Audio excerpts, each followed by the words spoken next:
Welcome to today's edition of Earthstar Radiance and Friends. I am here in the fabulous studio of Marcelo Novo. Marcelo, I am so happy to be here. Thank you so much for not only allowing me to come in and talk with you, but also to make your studio available to all the people that will be seeing this out on the Earthstar Radiance and Friends series. Thank you. Well, thank you, Penny, and thank you for having me, and I enjoy communicating with people, so hopefully they will like what they see and hear me talking about my work. I have to tell you the story about the first time that I ever found out about you. And there was a billboard up on Gervais Street for a good long while, wasn't it? It was a very special thing that was going on in town. It was the one with the rhinoceros on it. And it was so beautiful. There was something about that that struck me, and the shadowing that you do and the way you speak through the shadows of that poster just grabbed me, and I've never forgotten it.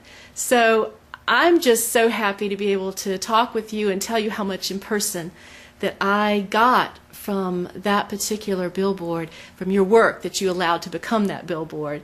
And thank you for sharing it with the whole town the way you did. Well, thank you. That was part of a competition for artists, local artists, I think from South Carolina, and the artists will have the, whoever was the winner will get their work made into a billboard. And it was a sponsor of Lamar Advertisement, sponsored that contest, and I won. That was I think there were actually 4 winners, if I'm not mistaken, or 5 winners. I was one of them, and it was one of those pieces. My work is I work in one session, and sometimes that session takes longer but sometimes it flows, And that particular piece, I think it was like, it took me like maybe 40 minutes or 35. It was just like everything was just coming together and very fast, very quickly, and very easy to me.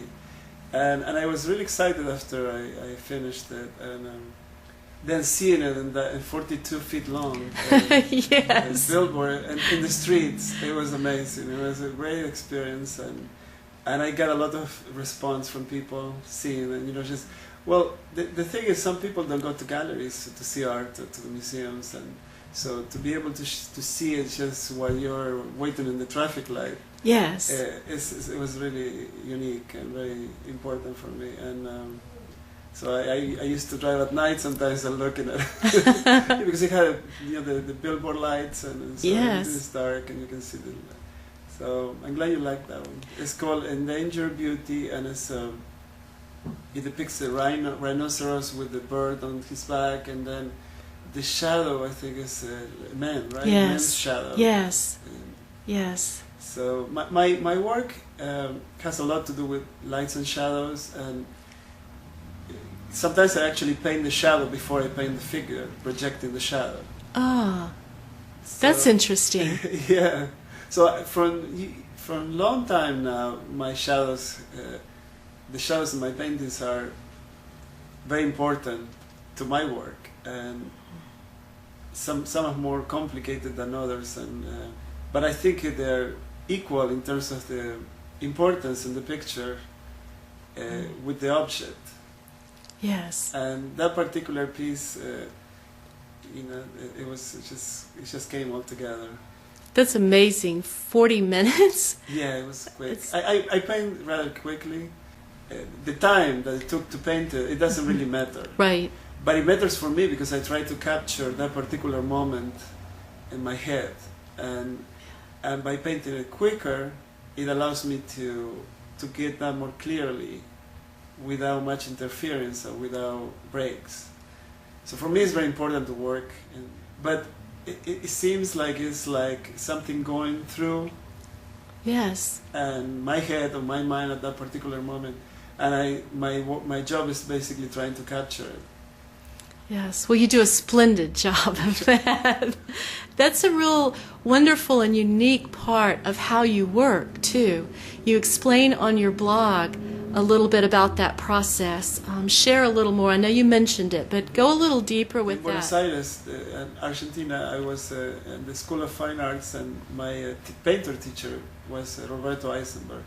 And he told me about this method of creation called Automatism, which was used by the Surrealist painters in the 20th century. And they basically use a method that allows the artist to release the subconscious and unconscious mind while conscious, and without working without any particular ideas or preconceived ideas or any kind of sketches or anything. Sort of like automatic writing, Yes. but in painting. Very much.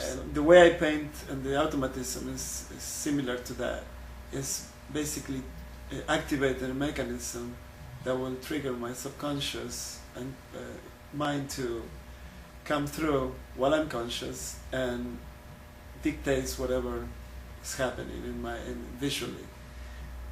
So it's definitely connected to automatic writing. Actually started with the writers in the Surrealist movement, and then he extended into the other arts.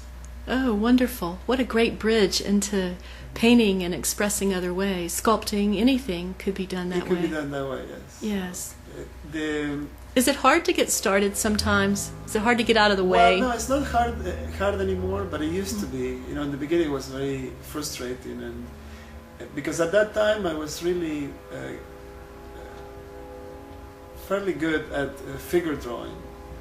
So you know, whatever I could see, I could copy it, and I was also working very fast.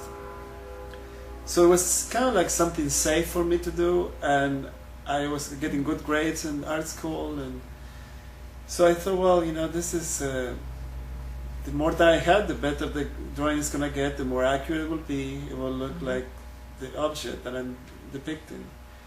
But then it was like nothing after that. And at that time, I'd always been interested in psychology, and so when I heard about the automatism from my teacher, I tried to activate, you know, the subconscious too. And it was very hard at first. It was basically you had to go through the part of the process in which the artist tried to find its own shapes, internal shapes. Oh. So in the beginning, it's a lot of chaos. It's very chaotic. There are just all different sort of shapes and colors and lines and then it gets to a point, in my case, it takes different times with different people, but in my case it took me about 2 years to get some fairly good results and to come up with something that was kind of unique. There were certain lines and certain tube-like, coil-like lines that I still... my work, there is still today, you know, you can still see those. Yes. So when I get to that point, it was much easier for me to just to go ahead and switch and go with automatism. It's almost like I felt like I was walking in a dark alley, you know, and I didn't know what was going to happen, and I like that. I like the mystery of not knowing what I was going to paint and then painting it. So that's one of my favorite things. After I finish a piece, just to look at it, it's like, wow, where is this coming from? And trying to understand it. That's usually the way I come up with the title and my own interpretation. It's almost like I painted, and it happened that way, and then I'm like another viewer, just looking at the piece and coming up with a story or you know, some kind of meaning to it. And I like for the viewers to feel the same way.